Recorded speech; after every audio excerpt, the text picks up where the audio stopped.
Hello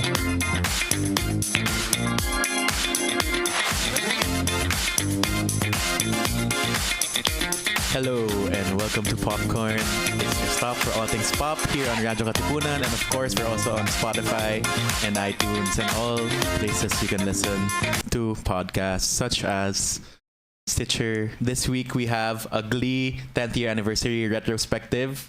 It's a super like unique topic because this show has been off the air for like super long. Maybe like 3 years, 4 years, but you know, it's the 10th anniversary of the show was celebrated a month ago, so I was like, might as well. But anyway, I'm gonna introduce you to our co-hosts for today. We have Angela, who's returning from the Game of Thrones episode. We have Enrico. He was my friend from high school and fellow Gleek. And we have Ian, a fellow Gleek again from the olden Glee days. Olden days. So, what have you guys been up to lately? Do I start? Yeah, Okay. go ahead. So I guess in terms of pop culture, I'm leaning more into movies now because I have more time for movies and shows. I feel like it's so different from college or high school, wherein I had time for long format stuff, but then now I only have like 2 hours, and then I have to cut that with podcasts and then books and also music. So There's just so much pop culture, so much pop which we culture. will all discuss in every episode of Popcorn. And then, I mean, Angela, kamusta ka after our supersized Game of Thrones episode? That was super intense. That was so intense, and we ended so late. I think I napped for 4 hours, and then I woke up in the middle of the night when I wasn't supposed to nap. So like my laptop was still in front of me. All of my Game of Thrones points are still in front of me, and post finale, I was hurt. And I just had to take a while to recover, but mostly just work and lots of film also. I heard When in Manila's like hiring a super interesting position right now. Yes, if you are interested, if you like playing games, When in Manila is hiring a full-time gamer. It is a paid position. You will be paid to play video games if you enjoy Paid that. to do non-adult things. Exactly. So if you like that, go ahead. We'd like to meet you and everything. Yeah. And Enrico's here for a very special reason. I'm held here against my will. No joke. Yes, Pop surprise. culture wise, I'm really into YouTube right now. I'm super into the beauty drama. James Charles. We talked about that my on gosh, last week's yeah. episode. James Charles is guilty. Yeah. Thank you. I agree. Okay, so I guess that's our short banter for just to break the ice, because this is a kind of a weird mashup of people I know from different places, but it's gonna be fun, a Glee discussion. And of course, we can't miss our weekly segment called Pop Kern. It used to be called Yaas or Pass, but it's still the same concept. Because it's kernels of news from pop culture, I decided to call it Popcorn. Parang in the name of the show, which is Popcorn. Gets naman. Anyway. Anyway, so yun, our pop culture kernels for the week and our reactions. Is it a yes or a pass? So first off, coming off of our Drag Race episode last week, we have a winner, baby. Yay. And we have Evie Oddly as America's Next Drag Superstar. It's a yes for me. It's a super yes. Yeah. It's about time we have a different queen who won Drag Race. And I love Brooklyn Heights. We were talking about this last week, but it's great that we have Evie as a representative of new drag and new queens and a different kind of person. Yeah. Definitely. I'm not a super big fan. I think I watched the earlier seasons. I didn't get to watch this one, but it made my mom happy, and I love my mom. So, that's a yes for me. Personally, I'm not a big fan of the season, but I'm happy Evie won. It's time that we got Black Sasha Velour instead of Dancing Katya. It's full disclosure. It's a pass for me, but only because I don't watch the show and I have no knowledge. So you better watch Drag Race now. yeah, actually, I was very surprised by the list because I don't know a lot from the list, or at least only a few stuff. And this one is why it's a pass. Yeah. And that's why we're here to learn more about pop culture every week. Yes. Okay, so next we are saying goodbye to a dearly departed app, now defunct, iTunes. So after 18 years, Apple has announced during the WWDC that iTunes app is closing down for reals. For reals. And instead, they're relocating all the content that's found on iTunes to new apps such as Apple Music. I mean, that's reinventing the Apple iTunes to Apple Music, into a streaming service. Apple TV, and Apple Podcasts. So both of which already exist. But yun, it's sad news. So I mean, I guess it's also a yes for me because it's about time. iTunes has been kind of like Late in the game. its function it's not really up to date with today's digital age. So I guess it's about time. So yun, it's a yes. But it's also sad at the same time. Yeah. Definitely agree. I think every time you open iTunes, it'll ask you to update it. And I'm sort of tired of that. And I guess, I mean, it sort of revolutionized the game in terms of music, where you could listen to it. And then it made the iPod, instead of just Mac specific, Windows users could use it now, especially with iTunes and everything. So for a long time, it was a big player, and then eventually it just became slow and everything. Yeah, and I mean, like, definitely, iTunes was really a groundbreaking app in 2003. Yeah. 18 years ago. No, that wasn't 2003. That was 2000. But now, syempre, iba na yung apps, iba na yung time, iba na yung different generation. So definitely it's time to move on. It's a yes for me because literally, what year are we in? This isn't 2010. Nobody uses iTunes anymore. Yeah. Okay. So from the first topic, I now go to a pass. I mean, it's a pass for me because it's weird, but I'm a big fan of iTunes. I think there's still a purpose to the app. Especially if you're talking about underrated or underheard songs or albums that you can really find elsewhere. Because for like Spotify, all these apps, also like your record stores, they're always undervalued records or albums. And I feel like iTunes has that capability to push you to discover a new artist. But I think with the announcement naman came the advancements that they're doing with the music app, which will do the same purpose, will have the same purpose. That is, I think they're gonna tweak the music discovery and bring podcasts also to Mac OS, so they can listen to us on Mac OS now. I guess from a nostalgic viewpoint, it's more of wanting the simpler days. Because iTunes, even if it's passé or even if people don't use it anymore, it represents my childhood. It represents a simpler time when you can buy or download songs and then you can actually arrange them if you're into that kind of stuff. So yeah, a part of me is kind of sad about it. Yeah, I agree. R.I.P. Yeah. R.I.P. I think iTunes. they blew it out of proportion too. I think I read an article where they said they wanted to make it even software for emails and everything. So it would really do everything, and I think that would be too much. So I think now is a good time to exit. To say goodbye. Yeah. So R.I.P. iTunes. So our next popcorn is the Blue's Clues and You trailer. So Nickelodeon has released the trailer for the Blue's Clues reboot starring Filipino-American Joshua de la Cruz. So the show originally ran from 1996 to 2006, featuring two hosts, Steve and Joe, which we all grew up with. Yeah. And now we have Josh, who's our kababayan. Hashtag Pinoy Pride. So, ayun. They just released this trailer and it's really cool. It's a yes for me because it's bringing Blue's Clues to a digital generation. I guess they're gonna probably reinvent how they find the clues. Baka may smartphone na si Blue or something like that. And the animation for sure has changed. Medyo 3D na si Blue. So yun, it's a yes. I'm excited to see. I mean, it's weird that I'm gonna be watching a children's show, but I'm just excited to see how they're gonna do it this time around with Blue's Clues and You. Yeah. I think it's also a yes for me.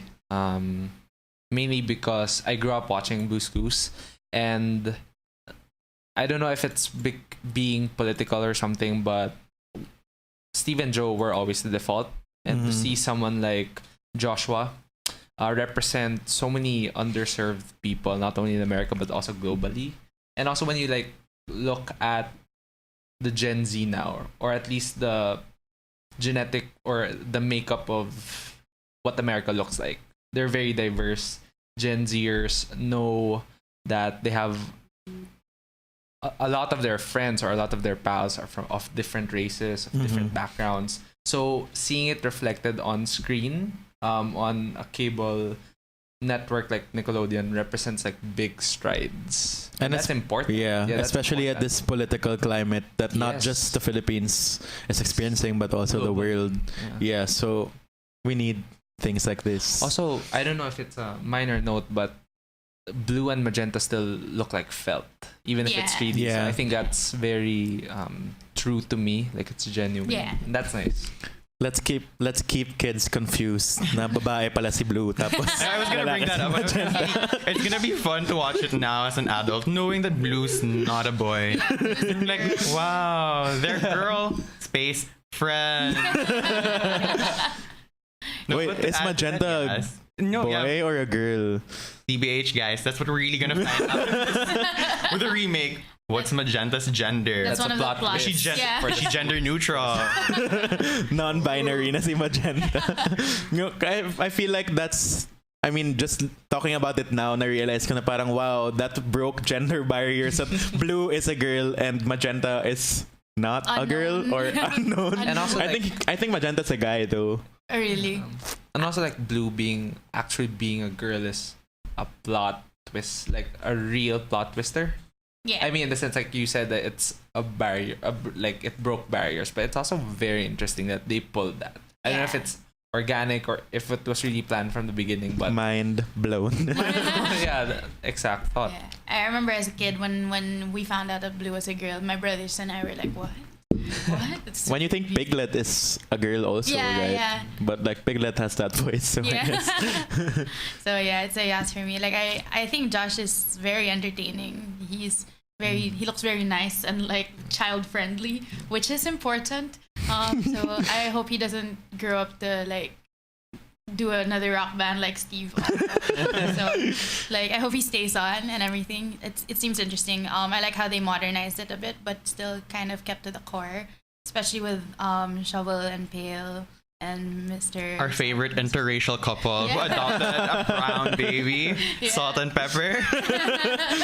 Maybe that's what they were trying to do talaga, even in They were integrated. the late 1990s. And part of the reason why we might be okay with that is because of Salt and Pepper. I don't know. And their baby Paprika.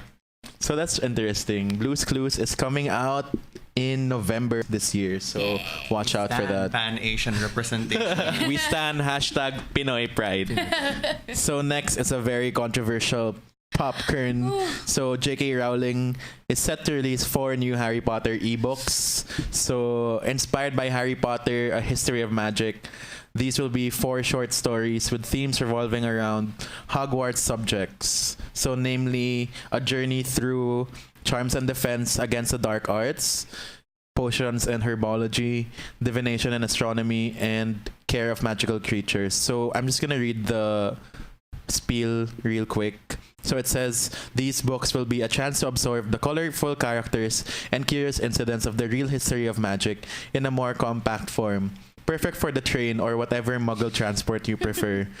Sorry, Philippines doesn't have nice trains. And in addition to exploring the origins of magic through history and folklore, the ebook shorts will also feature notes, manuscript pages, and charming sketches as previously seen in Harry Potter, A History of Magic.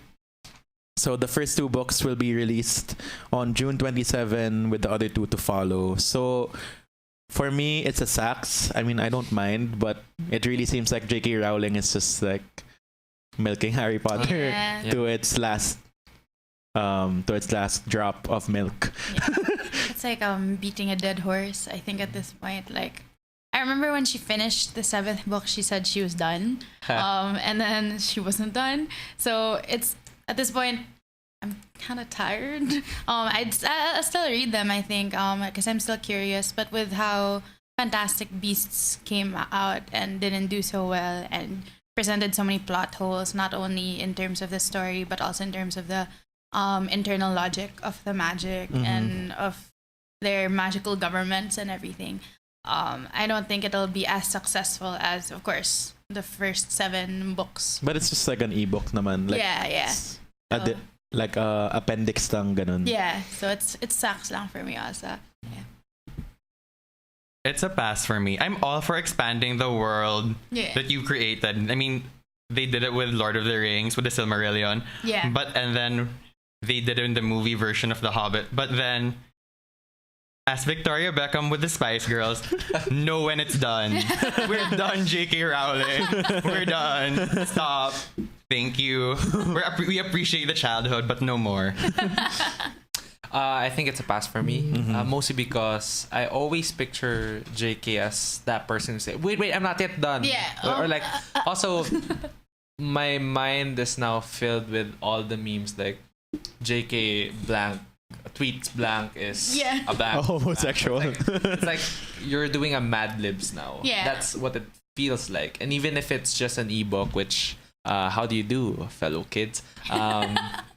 It still feels like, it's not pandering, but it also feels like too much. Maybe know when to stop or find a new world. Because when you think about it, they kind of introduced, or she introduced, this new world to a generation of kids. And now they're ripe for the picking. Not just nostalgia, but like new consumption.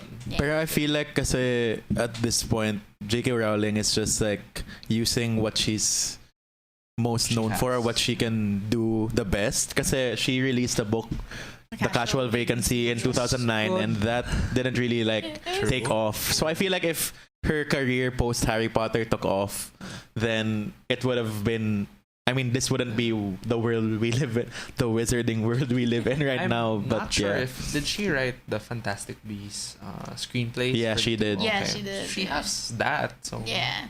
maybe It wasn't fantastic, but well. It was the beast. Again.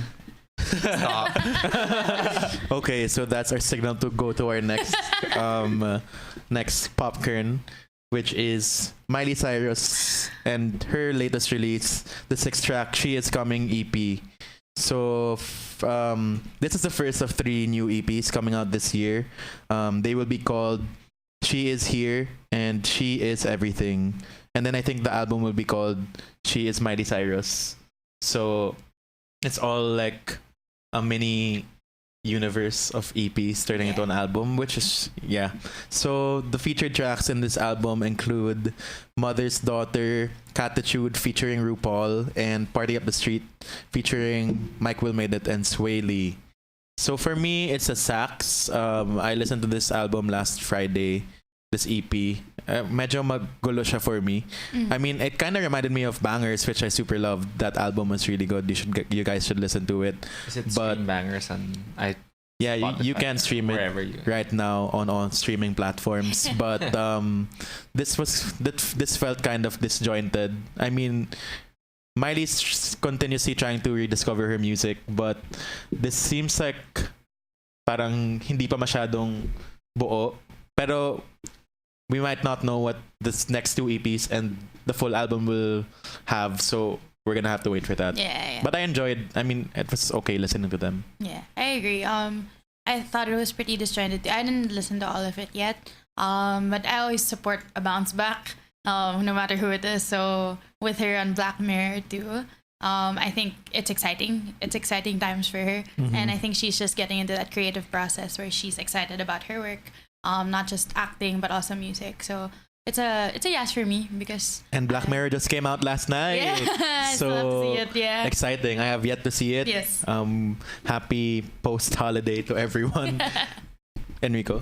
It's a yes for me. I'm a big Miley fan after her Bangers era, where I mean, she got a lot of flack for Bangers, but for Yeah. me, that was her best era. It was so So good. good. People were just like, Like, it's everybody not listened Hannah to Maybe Montana. You're Right. Probably My her Miley only Cyrus. good era.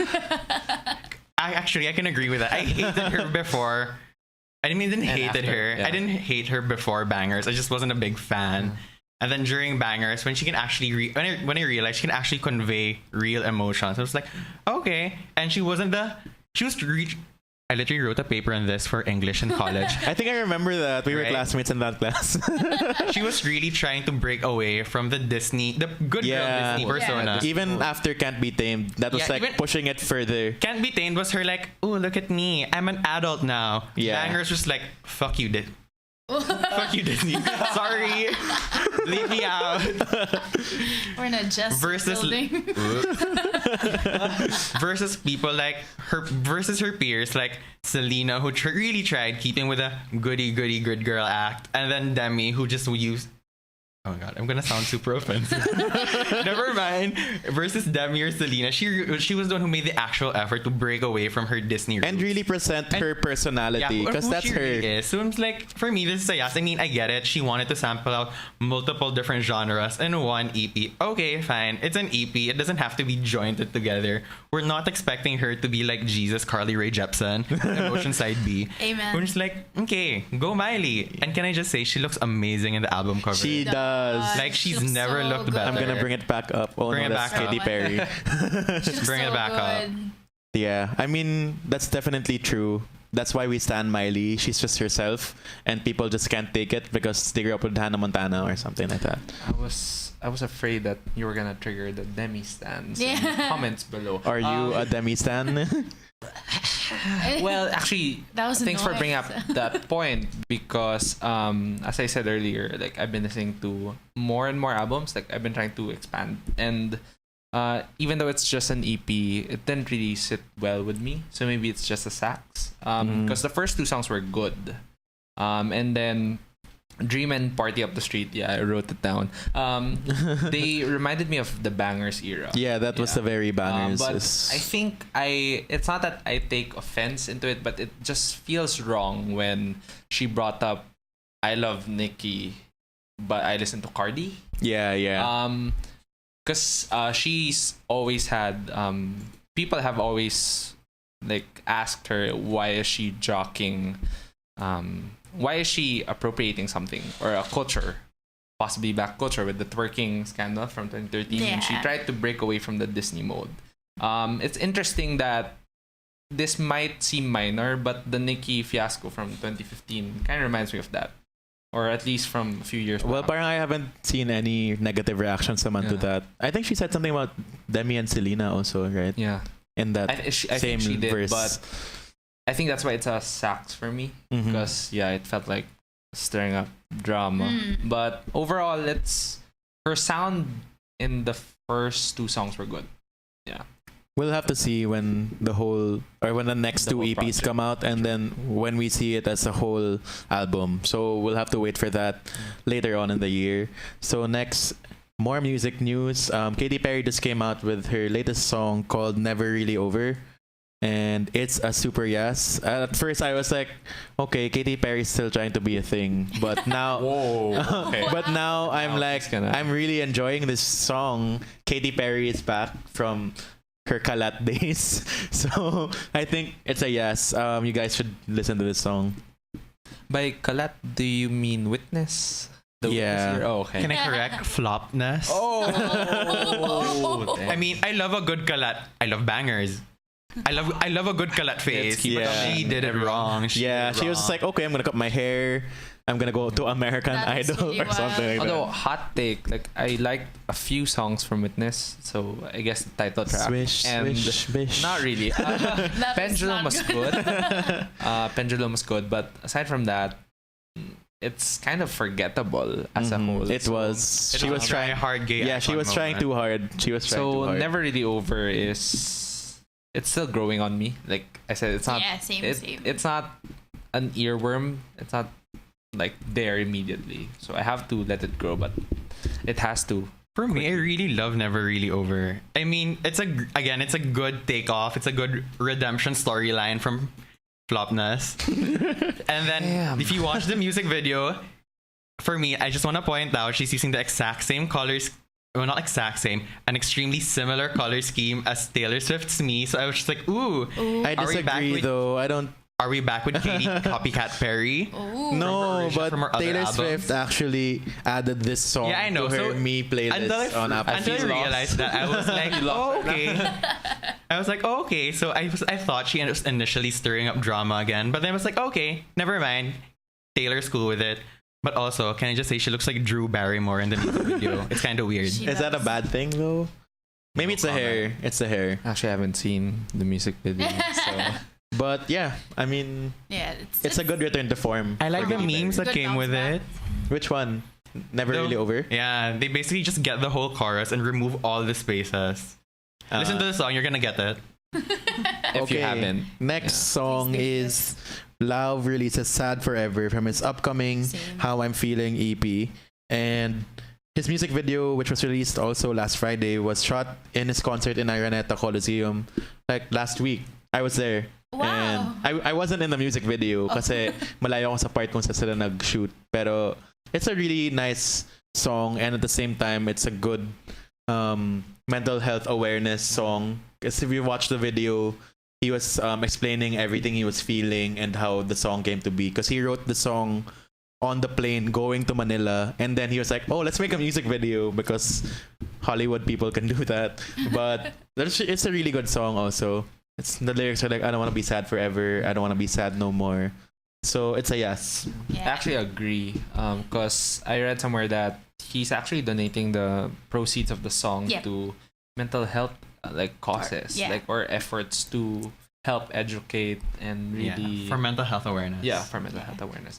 So it's really interesting that he's taken that approach, and also the video is interesting, and I guess it helps export the Philippines as a major stand As exported culture. goods. Like maybe like Brazil. Hashtag Pinoy Pride. Actually, in a sort of warped way. Ano nga, this arena tour, it's his first arena tour ever. So he was like super happy na he experienced like this huge crowd na Araneta size. Kasi I think usually it's just like a regular small concert hall, and that's why this concert to him last week was really special because it's his first headlining arena tour as well. So props to Love. I mean, he's really being his authentic self. Yeah. And he's just being vulnerable. And I think that's what we really look for in artists these days. Yeah, and I'm so glad it was shot here because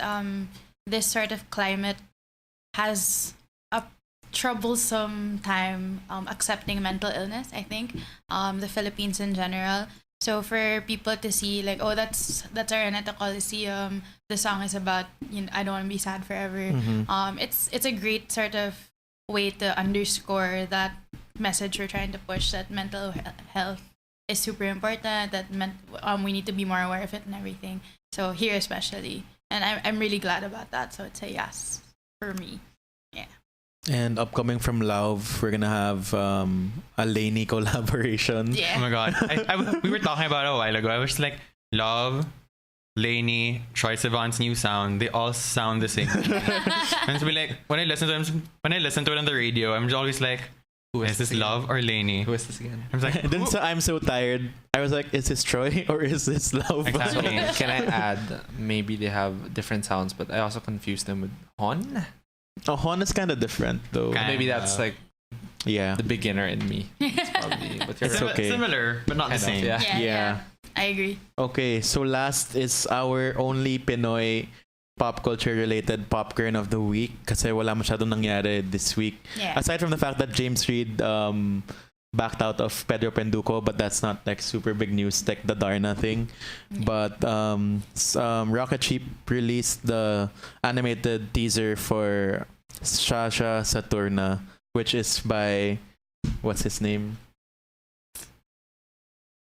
I'm sorry, I failed my research. Just kidding. But this is a superhero na Becky siya, and then parang Darna, but they twisted it na when when the guy intakes a stone, he becomes a woman. So, interesting animation coming from the Philippines. They previously made Saving Sally, Rocket Ship Studios. So it's gonna be super interesting to see this Shasha Saturna come to life in animated form. I don't know when this comes out kasi animation nga siya.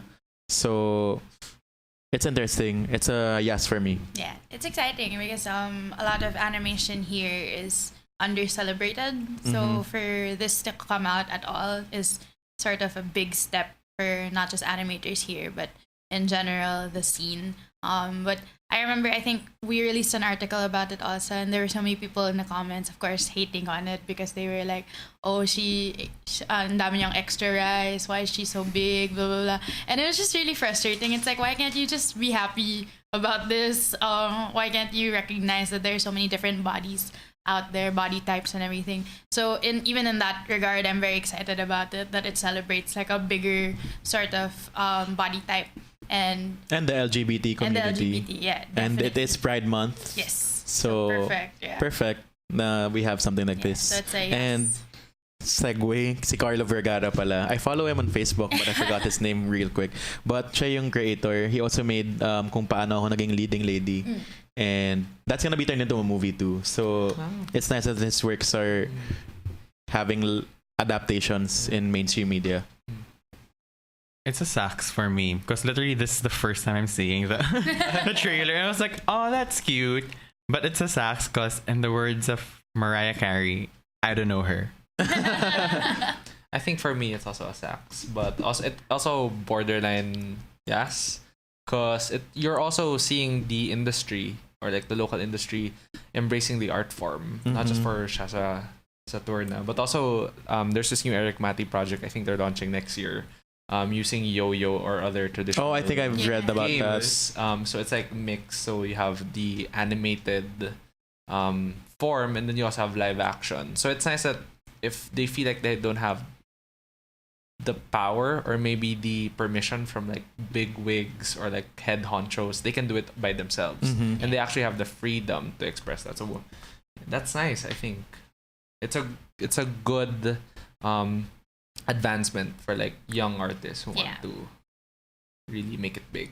Yes, I agree with that. And Filipino pop culture, whether people believe it or not, it's actually progressing. Yeah. And there's a lot of good movies out there that you should watch talaga. I mean, if you just read up on it, because people have like beef against Filipino movies saying, "Oh, cheesy, corny," but you should just find the right movie for you, and you're really gonna find something nice. So that's it for our popcorn for the week, and we'll be back for some more popcorn.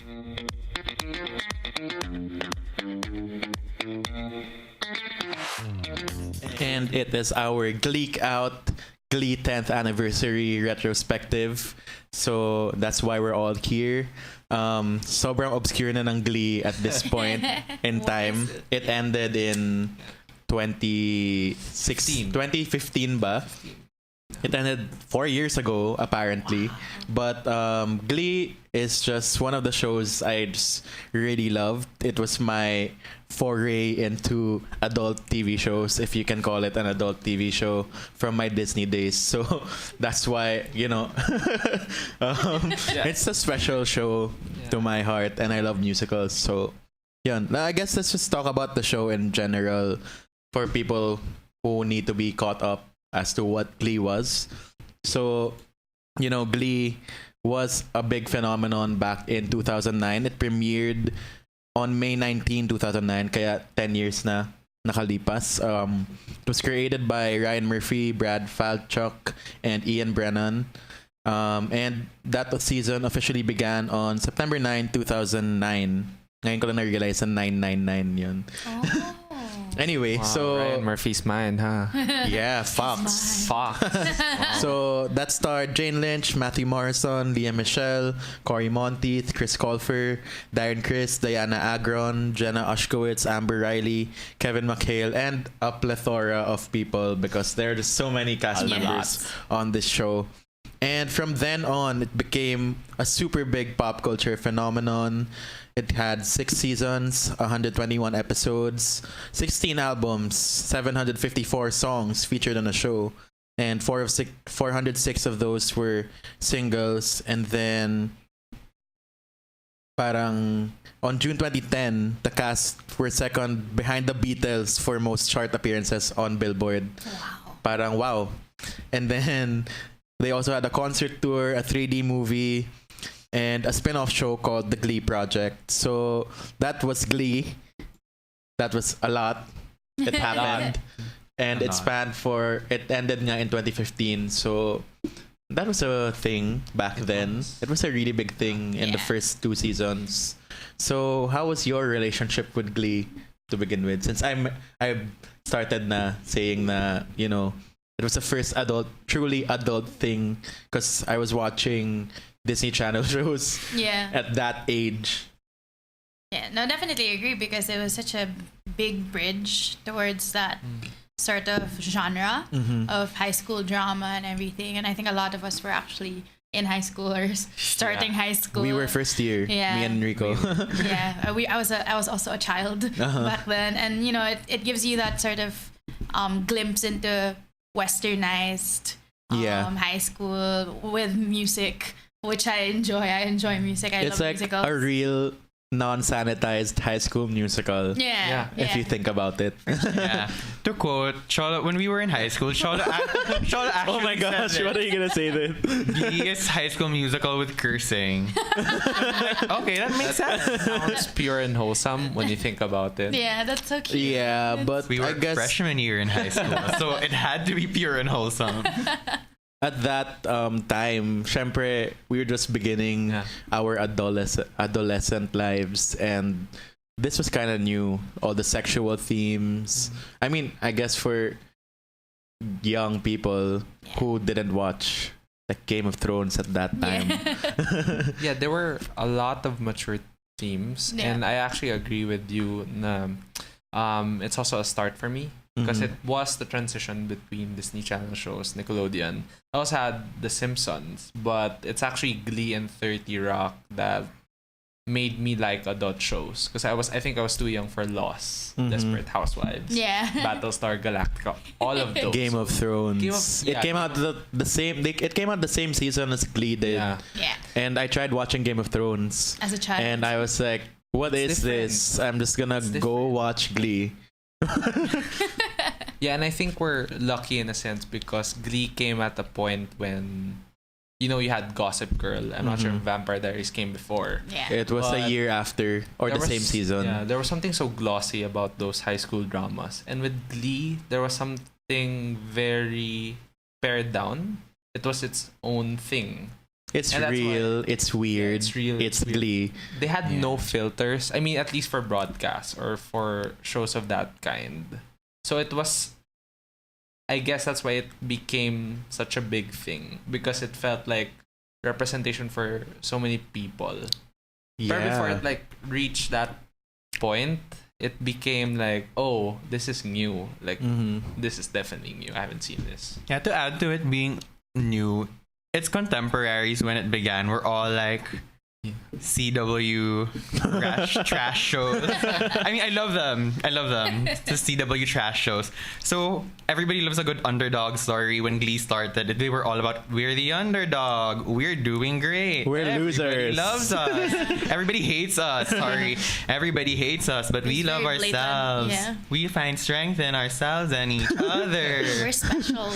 Yes, Yeah, we're special. Wow, we can And then a sing about. Here's a gold star. Yes. Oh my god, I was so obsessed with this. Oh my gosh. I Fun can't fact: even. Shala used to import gold stars. Like he was Rachel It was from Berry in you. high It was school. from you. I sold it to him. Yeah, and I Money. bought it. I had a thing for gold stars. That was my blog name. Imagine. That's so Okay, is this cute. Tumblr or your own blog? It's WordPress. Okay, WordPress. So you can go search it out. It's probably out there. That was really my obsession. But I felt like a big chunk of it was how relatable the stories are nga. I mean, syempre, you're in high school, and Ateneo High School is an all-boys school, and being something like the people in Glee, not necessarily LGBT, but being different. Yeah, everyone. Period. It's not a construct that high school boys can understand in an all boys Yeah. school setting. So Glee was like sort of a refuge, or like some show na you can just watch and feel like, oh, other people are experiencing this, but they have other people together with them banding side by side. I had Enrico who we watched the show. Wow, like sentimental. I mean that was Violin music. those were those were our bonding moments back in high school. I don't know her. So parang that's just the major like selling point talaga of Glee na okay, you might be a loser in other people's eyes, but you actually Belong. You're not a Bella. loser alone. You can be losers together. you're a loser like me. Yeah. But I agree, because when you think about it, like we did say that it felt like baby steps towards adult dramas. Yeah. And then that's when I also realized that TV is a refuge. Like I related a lot to Community. I love That's another Rec, show. Yeah. Parks and Rec, like all of those characters became like, as you grew older, you'll realize that they actually have an impact on you, because they feel like they know you, Yeah. but they're also fictional. So there's this bridge that's being built Yeah. between you and fiction. Yeah. And like as alternative as the characters were, I think you could really find yourself in a lot of them, not just one of them. From the perspective of someone who went to an all-girls school, where of course it's a little more accepted to like musicals or like musical TV shows. It was still very nice because my friends and I, we weren't popular. We were very into niche things. So of course, it wasn't always people were being nice to us, but it was so nice to have Glee as a show. And I got like my barkada into it. Like, you guys have to watch this. You'd really like it. You'd enjoy it because they're us, you know. And it is so gross, like, you know, they're us guys. But it felt I shiver just thinking about it. But it felt like such a it's so gross, I think right? we all Yeah, shiver. it's like cringe, like where you identify with these characters and you're like, guys, that's me, and you're like tears in your eyes, and I just cringe at like 2009 Angela crying about I cringe at 2009 Cholo. I think the ultimate cringe is you doing the L sign. Oh, Yeah, oh my God, in pictures. I have that profile picture. I think we all do. I think I deleted Can't it. relate. Hey, we have a photo together. Can't relate. It never happened. I'm gonna post it on the Popcorn IG. Just kidding. And You will hear from my lawyer.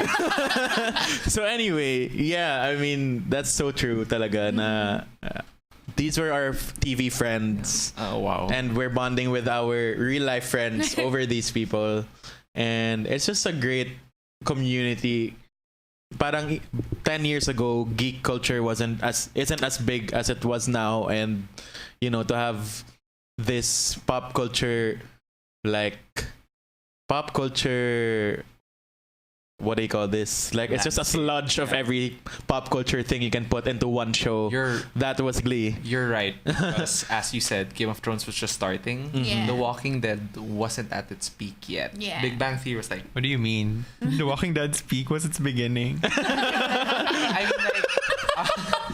mean, like, The Walking Dead wasn't as big as it was, like, by 2012 or 2013, maybe. And then Iron Man just started a year before. Yeah. Yeah. So, What did we have as a Yeah. culture? Yeah, that was like the birthplace of Hannah all. Montana. That was our culture. I stan Hannah Montana. I love Hannah Montana. We should have a Hannah For Montana kids. episode. So yeah, parang Glee was such a big thing. Everyone was watching, literally. TV was still a thing. I'd go straight home, just to watch Glee on ETC. Yes. Kasi wala pang streaming sites, wala pang or Jack Netflix. TV. Or Yeah. Jack TV for Solar. for more male viewers, quote unquote. I mean, because ETC was more targeted for women, Yeah. but Yeah. same thing. Yeah. But Glee was just a big phenomenon, and I watched every bit of it. Watched the 3D concert, all that. That concert was so fun. It was. such a fun concert. Basically, ginaya lang nga niya yung High School Musical phenomenon. not may concert, all that. But I loved it. I loved what it represented, and it made people feel at home and made people feel special, even if they were different. Because Drag Race also began around that time, 2010. Everything But almost began. Drag Race was still a super niche show at that time, and started earlier, I think. started 2010.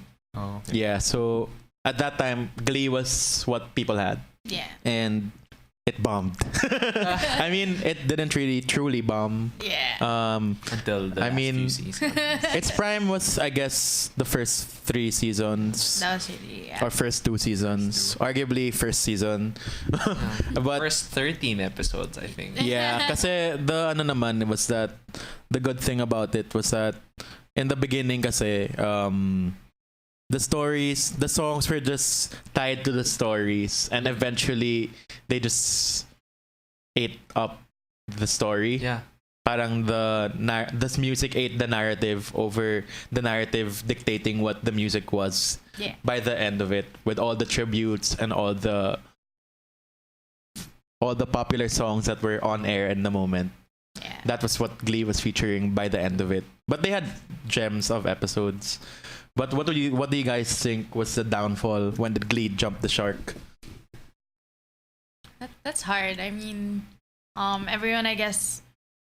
I think we discussed this earlier. How we followed the main characters to the end of season 3 because we just wanted to see, okay, where are they gonna end up? And then season 4 was kind of like, what's going on? Yeah. But even before the end of season 3, I already felt the decline. Mm-hmm. I think mid season 2 that was already where it wasn't doing so well. It was trying to pick itself up, and then trying to stop doing the whole spectacle for the sake of spectacle kind of thing. It tended to do with like the Rocky Horror episode, all of the big episodes.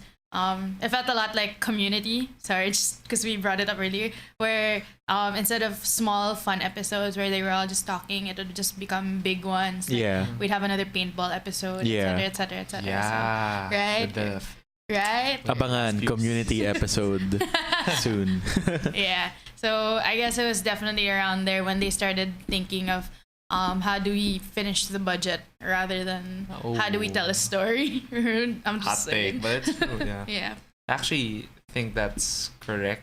I guess we can actually maybe devote 2 or 3 hours just to discuss Glee's That's true. Mm-hmm. Or Glee in general. Because even in season 1 you have like duds. It's not perfect, but it didn't show it yung flaws nga, like overall flaws, until maybe 2 or 3 2 seasons. and then by 4 or 5 6 that's where you see what it was like. I can't believe I fell for this. Yeah. And I just like finished it for the sake of finishing, because I don't really quit on shows. That's It's like, it's not hate watching, but hey, smash. But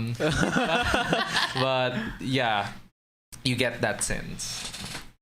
I agree with everything said. I mean, the first 2 seasons were okay. For the first season, the flaws of the season is a part of what made it so charming. Yeah. They barely had any budget. We weren't sure if we were gonna get past what. They episode didn't 50. have songs. Like they didn't have barely all the had popular songs. Yeah. But So it was like, okay, it was a really good way of making it charming. And then at that point, most of the songs that they were playing were songs either our parents or older people would listen to. So it was also a good way for them to introduce the older songs to us, which was like, oh, that's cute. Yeah, that's true. So it went worse around midway season 2, but by that point, I think all of us were all sort of committed, devoted to who the characters were, and ours was like, okay, fine. I devoted like a few months of my life to this. Might as well try to see it through the end. But after season 3, I was like, nope, canceled. I don't know who you are. But to add point to this, sorry, can I just say, I think it all falls a lot on Ryan Murphy as well, because his strengths aren't really with continuous shows. Yeah. Like, I feel like that's what made American Horror Story a success as well. It was an anthology. Every season was supposedly disconnected from each other. And to add, American Horror Story's downfall was when Ryan Murphy tried connecting every season together. I was like, what the hell?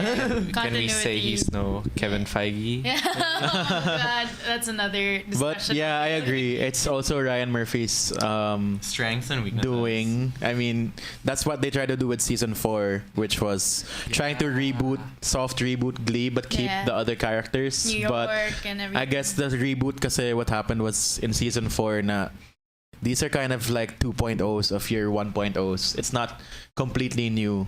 Yeah. So that's, I mean, yeah. I think to build on Enrico's point, you said it slacked by midway season 2. Yeah. That was like 26 million people watch it because of the Super Bowl. Yeah. So God. it felt like Glee was really a phenomenon, but also you'd also feel like they weren't really top dogs or leaders. Yeah. Because at the end of the day, they felt like losers talaga. Like Mhm. you won't feel their loss levels or like who are your number one show. Like Game of Thrones, they were still underdogs in every sense. Like even if they do big songs, people are gonna say na, oh, I don't like Glee or I hate Glee or I hate musicals. Yeah. So there's always this Dimension. Yeah. attachment to it. Super. I agree with that. Yeah. I think Glee was such a phenomenon because it was so different. Like what Enrico said about it being charming. Like that part where Rachel sings "Take a Bow" in the auditorium by In herself. episode 4 Like it's so cringy, of season 1. but for some reason it's so charming. It's just like, Right. yeah, she would do that because she's that dramatic. Like she would rent out the whole auditorium by herself to sing about a boy who isn't even her boyfriend. Right? So it's like she would do that, and for some reason I got attached to that. I got attached to Rachel, even though it's so Yes. like Because her. how many of us How many of There's us have only done ride over There over someone who we were never really with? And also like having Tina and Mercedes as backup singers, like Yeah, the it's like- extra jumped out. Yeah. That was so funny. Like, I mean, we've all done that in our head, but she really did it. She went for it, and Or was that a dream sequence? We don't know. we never know. Yeah, I enjoyed that about like the first season. It had a lot of flaws, but I thought it made it very endearing. Yeah. So I guess that signals us to move forward to a next part of our discussion, which is our favorite aspects of the show, because we don't want to bash it at this 10th anniversary celebration. It's just let's relive our favorite aspects, the memorable things. So first, who are your favorite characters? For me, Enrico's gonna judge me, and he's been judging me since 2009. But Rachel Berry is my favorite talaga. So yun, kayo. I love Quinn. I think Quinn is like an unsung hero for the show. She's wonderful. I'm also for Team Quinn. Yes. Among everybody else who was in that show. Diana Agron. Correct. It's pronounced Agron. I'm sorry. Diana Agron was the only one I really followed till the end. I'm just like, okay. Yeah. Until now, I still Until follow now, her. I still follow I follow her. I still follow her. Wow. Yeah, I love her. So I guess like with the OG Avengers, I like the original 6. Mhm. yes. So everyone from that, but I guess Justice for Quinn, justice for Kurt. Justice for I'd Tina. put, like, Justice for Tina. extension to Quinn also being a great character because she started off with this. Yeah. It's not one dimensional, but it's this thing, and then she transformed it and gave it warmth. Same with Yeah. like Santana, who became an icon, a phenomenon. Yeah. Like outside Yes. of her side, I guess 2 lines maybe, Yeah. or like the side character to Quinn. Yeah. That's true. From being her sidekick to like. Yeah. To Pero Blossoming. yeah, Yeah. I'm just gonna go back to Rachel. That's And such this a is why Rachel we thing. don't. That's such a Rachel This thing is to why do. we don't like Rachel Berry. I mean, for me, kasi, Leah Michelle's you know, gonna storm inside here and flip the table. if Leah Michelle, if you're listening Try to me, this, Leah. I love you. Just kidding. You know, I guess the charm for Rachel, kasi for me, was that she was just very determined in getting what she wanted, trying to get what she wanted, and she never stopped. And part of me was like that. I mean, there's a lot of people in a room, like Lady Gaga said, that will say no to you. Enrico is one of them. But there's, you know, seeing Rachel's growth. I mean, she is annoying. You can say that. And at some points, I guess I'm also annoying and problematic to a lot of people, but that's the charm for me. Na Rachel was just like doing her thing, doing what she loves, enjoying it, no matter what people told her or what people believe. Even the people who are considered her friends, still parang disabling you. But you know, that's why we're here. That's why I'm trying so hard not to read him to filth right. Okay, yeah, that's what I mean. I guess part of the reason this is really inspiring for a kid to see na okay, you can reach your goals, you can go to Broadway, you can have your own podcast. We're here right now. but can I just say, is it inspiring or is it like promoting the bad habits? Let's all be real here. Rachel was not a good person. Yeah. She was not a good person. Was it really worth it? I mean, as an adult, we can look at it right now. I can look at Rachel and be like, in high school, I'm like, I would throw a slushie at her. I hate her. Like, hands down. She's annoying AF. I guess it's also how the show frames it, because she's supposed to be the protagonist. Yeah, exactly. So a lot of people are like, oh, I'm sympathetic to her. But like when you really dissect her actions and look into it, yeah, a lot of the time she's unbearable. And, that's true. I agree with that point naman. But like what I like about it is that I remember in Duets, I think season 2, Wow. she was very self-reflexive about her selfishness, where she was like, they were practicing, I think it was that Don't number. go breaking my heart. Yeah, they were practicing that number, and then she stops and says, I'm a selfish person. And I was like, wow, that was a moment. Thank God. She knows. So she knew this whole time. But then she tries to make it about the team. And then eventually it's still about her. And she's self-reflexive of that. And I kind of enjoyed that about her, where she's not actually just blindly selfish. So I enjoyed that complexity of her character as much as I do. Her complexity is different from Quinn's, which is this is such a beautiful character. Like Quinn is such a Stan. yeah. Sorry, I love her. I love her too. Like, I love Faberry also. That was a fan fictional thing that people were making up, that Rachel and Quinn had like a secret relationship. The whole time. Yeah.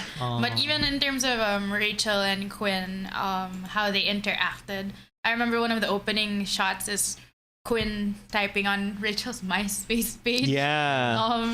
Like, you should get what Sydney And did. MySpace was a thing at that point. MySpace was still in a thing. 2009. RuPaul was still an insult then. You remember that locker Yes, scene? like, Hey Finn. Hey RuPaul. That was like, And now RuPaul is like, Yeah. yes, honey. Now how dare you compare RuPaul to Leah Michelle? But like, I have to build on what you said, Yeah. because Leah is like the perfect avatar, like perfect Yes. casting for Glee. Yes. Because when you think about, again, like bigger context of like shows, like you got Don Draper for Mad Men, like Walter White for Breaking Bad, Yes. and then Rachel Berry really encapsulates what Glee is. So like Cholo, what you said earlier about how she's annoying, but she's also like, I can root for her. Yeah. I have empathy for her, and I get that. And I think I see why I like season 3 so much. Not only because they're graduating, but also because you see them in their most natural, like panicky state. Mhm. Yeah. Like you see them groveling to get out of Lima. Mhm. Like Yeah. Rachel cries because she choked. She does things, but also because she feels like she's caught between being a Worlds, star yeah. and being no one. Mhm. Yeah. So I think it's really nice. We have different feelings about Leah Michelle. Right. I like Leah Michelle sometimes. Can she read? But there's this can whole she read? conspiracy of Leah Michelle not being able knowing to how read. So Kaya puro funny. emojis lang daw yung Instagram captions. So- Someone writes her. You should look up that podcast. I'm not sure what the podcast is called, but there's a whole podcast, 30-minute podcast devoted about to that. the conspiracy of Leah Michelle can't read. It's so funny. That's just the best. But go, yeah. Rachel. I mean, Rachel- I agree with what Angela said about self-reflexivity, because that's something we should promote to everyone. Yeah. Like, you should be self-reflexive. You should know who you are. I mean, it's hard to figure it out for Yeah. sure, but it's Not nice just to knowing know. who you are, just being able to look at yourself. Okay, these are my flaws. Every now and then, I'm gonna like try to make it better. Yes. But my problem with her is every one step for her to make it better is always 2 steps. Yeah. Rachel. We all have a Rachel in our lives. Let's be real. Mine.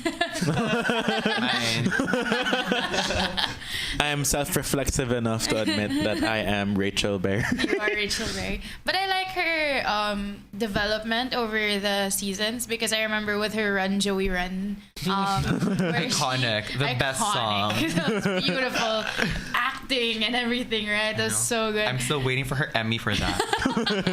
But yeah, like, and she's so naive about it. She doesn't realize it'll actually hurt people's feelings, especially the guy she's dating. So it's really like you look at her and you go like, that's so dumb. And then you get the season 2 where she is reflexive about it, where she does admit, I am selfish and I do things for myself. But I want to do something for the everyone team this time. And so it's great. And then you get the season 3 where you're still not sure how you feel about her, but you still cry when she sings Roots Before Branches. Yeah. At the end, like, oh my gosh, I that was train bawling. scene. Yeah, I was bawling there, and I was like, "Why? I don't even like her, but why am I crying so hard?" But like for some reason, you will get secretly attached to her, and so I liked watching her develop over the years, even if she wasn't my favorite character. And, So actually, no matter how you feel about like the last few seasons, when you see her as a coach, part-time coach of like the new directions, it's very moving. Yeah, in it a is. Weird way. You get excited. It's Yeah. just like, oh my gosh, it's Rachel Berry. So now I guess we're gonna move on to Kurt and Blaine, also known as Klain. So arguably Enrico is the Kurt to my Rachel Berry. that those were our roles in high school. Hear you sing. We're gonna sing together. Right now? It's called Shut Up. Shut up and drive. But I mean, Kurt was like a real good representative of LGBT and coming out and the whole storyline. But I really loved him as a character and his growth also. But eventually, as the seasons went by, justice for Kurt because Blaine took the spotlight. I mean, I love Darren Criss. He's so talented, the man. I mean, he did win an Emmy for American Crime Story, For but dancing in his mankini. but parang eventually kasi it seemed like Ryan Murphy and crew were just like, let's push Blaine even more, and parang Kurt just became the secondary character as compared to before, and Blaine was just supposed to be his love interest, and Klain became such a huge thing. Yeah. My brother, big Glee fan also. He has a lot of feelings about Kurt and Blaine. And we always talk about, when we talk about Kurt, we get so passionate because we always say like Kurt walked so many people could run. Because there isn't a lot of representation for the LGBT yet around that time, and Kurt was like the only openly gay character on TV, I think, or at least one of the only. And he even says it on the show, like, I'm the only kid out of the closet in this school. So it drives that isolation sort of narrative, and it brings out a strength in him that like you don't really notice in terms of the everyday for the characters. Every day the characters will wake up and do their thing, but Kurt has to do it in a certain way where he has to protect himself. And it's sort of the thing that you overlook, his strength. And I super love Kurt, and I agree with you that Ryan Murphy, I think, was blatantly in love with Blaine. Or Darren Criss. And just wanted to push him into My the conspiracy spotlight. theory. Yeah. This is my new conspiracy. That's a lot of conspiracy for Glee nga, na Ryan Murphy and Darren Criss were like doing it or something.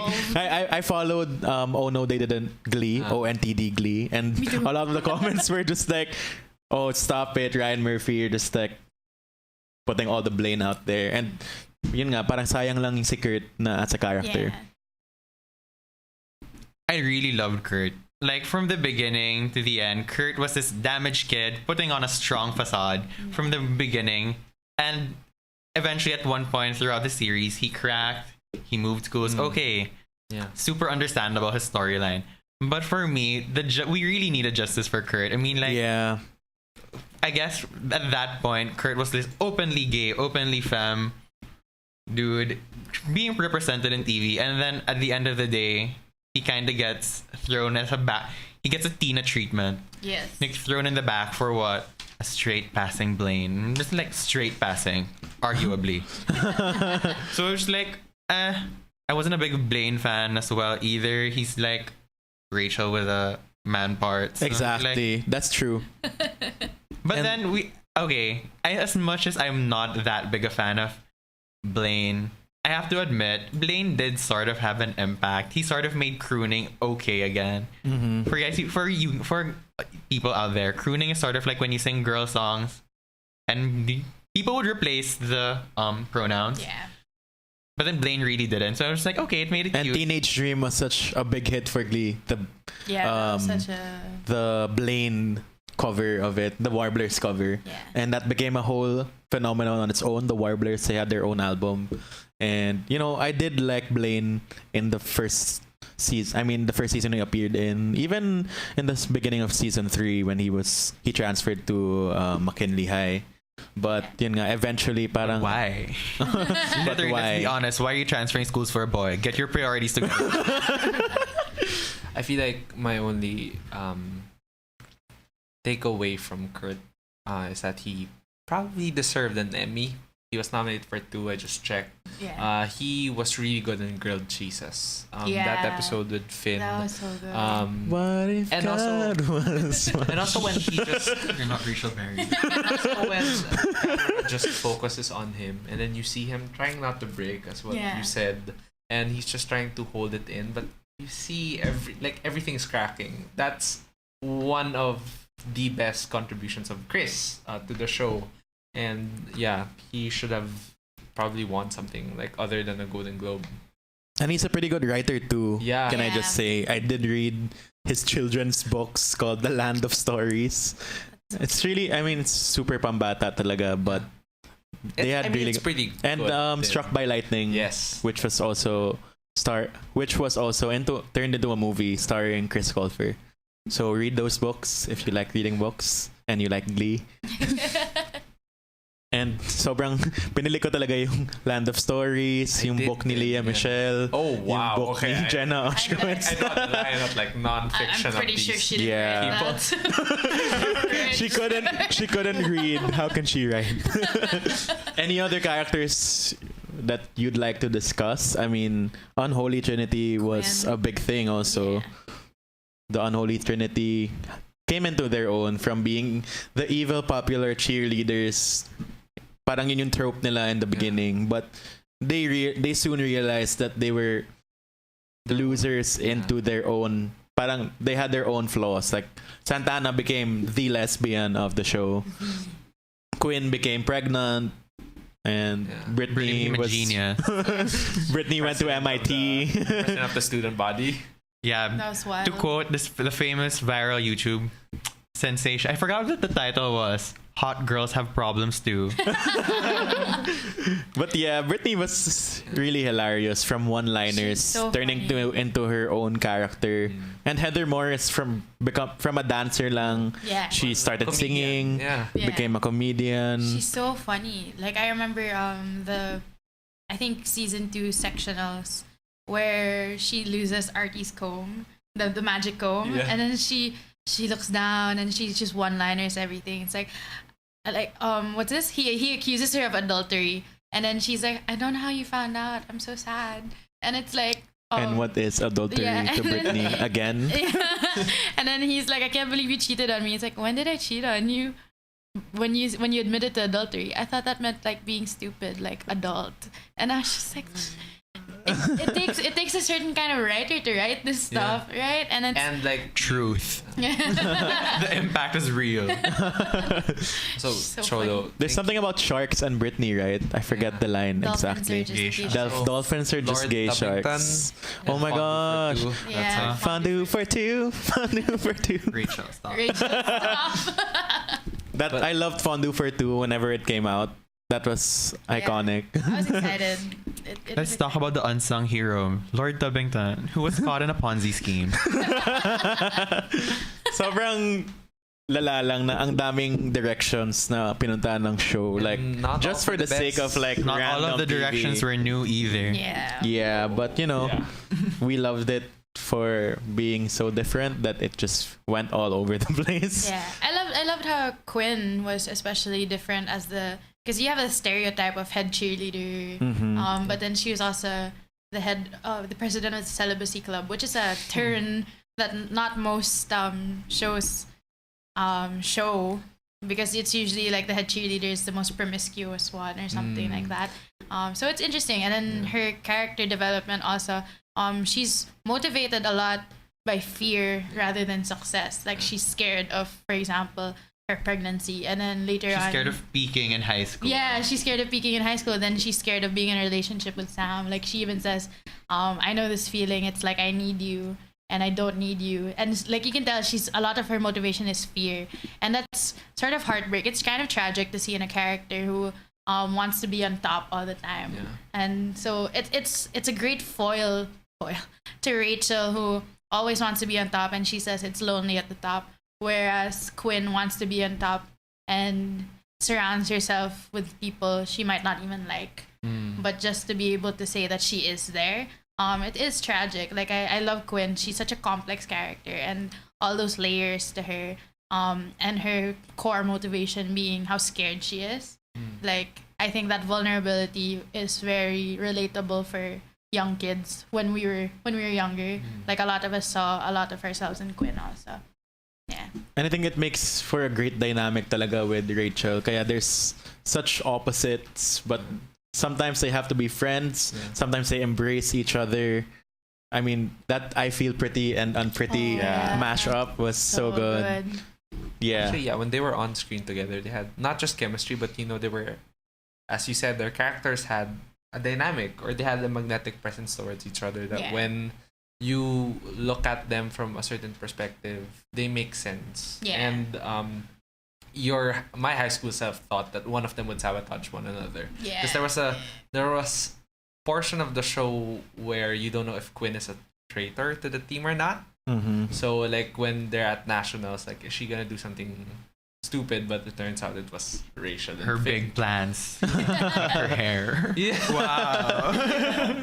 But yeah, I mean, they were real life friends, Leah and Diana. I don't know what happened, like in the middle of the show. Were they not as close anymore as they were when they started? Because they were roommates pa yata. Yeah, they were roommates. So parang, I guess that was also why they had so much chemistry together, because they know each other and all that. I think I read about this somewhere. The reason why Quinn herself had a huge downfall, because the way Diana Agron acted Quinn out was not how Ryan Murphy imagined how Quinn was going to be. That's why they hired like Becca Tobin as, what's her name again? Kitty. She works but not fully. Yeah. Kitty was supposed to anti-Quinn. Yeah, I read it somewhere that the Quinn was supposed to be the generic mean girl, but the way Diana Agron portrayed the character was what really added. She's so vulnerable. That's probably why they didn't know what to do with her for like how many seasons. Yeah. She was there, and then when they decided to pick her up again, she was like, "Oh wow, she's suddenly this super mature character, telling Rachel to get her life together." I was like, wow. Okay, now that kind of puts a dent in my Glee memories, because like, why would Ryan? Anyways, like, why would? Okay, you're gonna sabotage Quinn. Never mind. No. This is all conspiracy. The Glee conspiracy episode. So I guess that's it for our character discussion. We'll be back with more popcorn and more Glee discussion. So here's our next song, Meron Ba by Sponge Cola. Quince.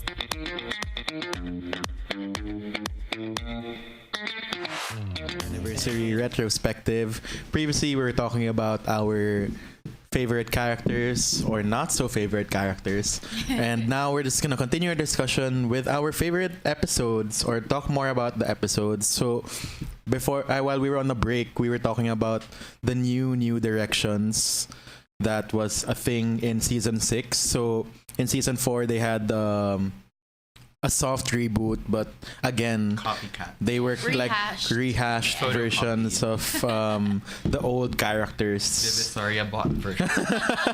So in season 6 nga, they had a turn of tables na it was Rachel who was already coaching the Glee Club, New Directions, and Blaine coaching the Warblers, and they had a new directions na a more diverse and more like way better new I directions. wouldn't say more diverse. I would say like not a photocopy, a completely different like set of people with completely different problems. Yeah, that's true. I really wish we had more of them, because with the short time that we had with them, that was Mason, Madison, Roderick, Jane, and Spencer, and Kitty, who came from the Copycat squad. They were just really good. I love the songs, especially yung Carol King and Alanis episode. Yeah. That was the mashups were just amazing. We have another conspiracy theory about that. But actually, to build on Cholo, yeah, I really like Jagged Little Tapestry.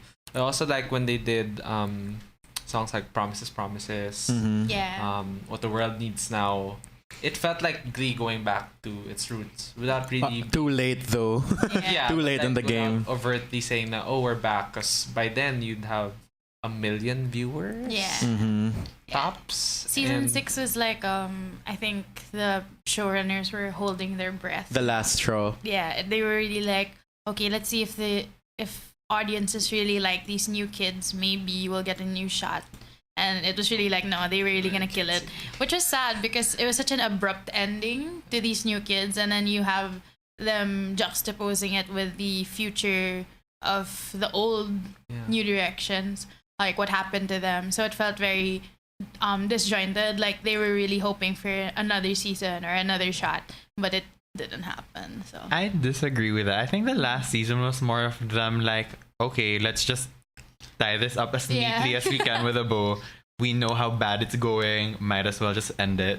But that was kind of a weird season as well. It had really, really good moments, reminiscent of season 1, weird. but it had really absurd moments as well. So, Yeah. it's like you were... yeah. Go on. It's like you were mixing season 2, 3, 4 with like the best Everything. one. yeah. And then when they did All Out of Love, all the songs Coach Sue liked, that was, I think, a highlight for me. 'cause Yeah. the A songs really good really selection good. of songs. And So then the yeah. characters were really likable too. I actually met Laura Dreyfus when I watched Dear Evan Hansen. I was like, oh my gosh, I love you on Glee. It was like did she say? a random shout out. She was like, thank you. I mean, that's what all Broadway people say on the stage door, unless you have a really... 110%, I believe she didn't understand Yeah. it. Or she's like, Glee, huh? I mean, that's I where... remember Was I Evan in that show? Yeah. I But yeah, remember she that. was one of the twins who had like a whole... They were also Cheerios, but they were inseparable. But then si Mason was falling in love with Jane Yeah. and all that. I wish we've seen more of that. Was it Roderick and Spencer who became friends? Yeah. That was a good dynamic. Kasi Yeah, jock those are din really siya good and dynamic. parang mas chubby guy na... No, the nobody- reason they became friends was because I really don't know their names. Because Mask for Mask Gay, Mask for Mask Gay had a crush on the friend of Roderick. Roderick. So he was like being friends with them, so he can get with long haired dude. Alistair. Alistair. Yeah. Yeah. I love them. I don't know their names anymore.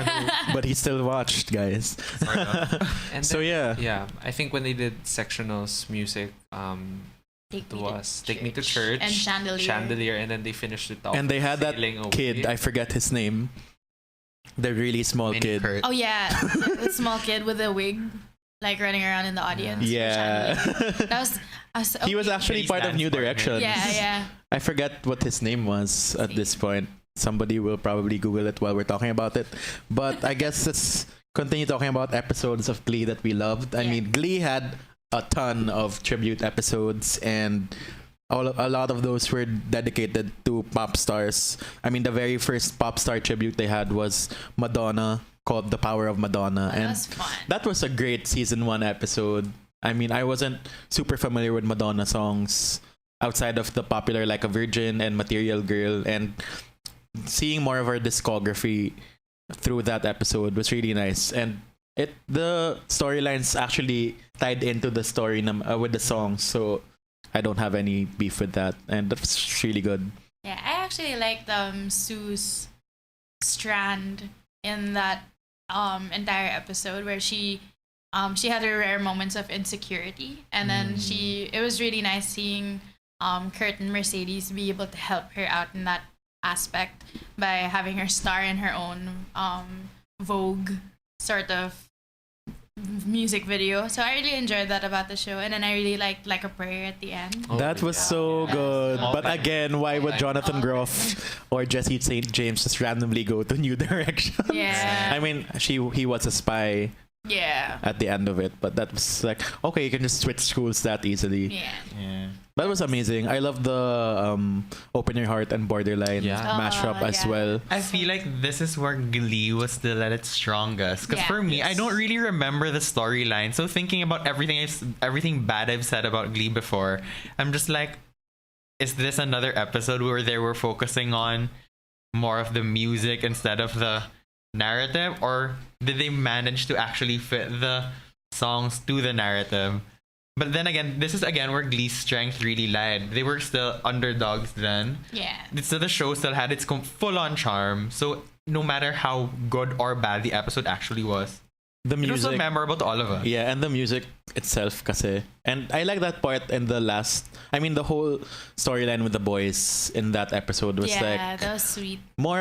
it's more of a feminist episode talaga, embracing Madonna and what it feels like for a girl was their song, and in a It time felt real. we really need For that. like storylines like that in this world where toxic masculinity is such a thing.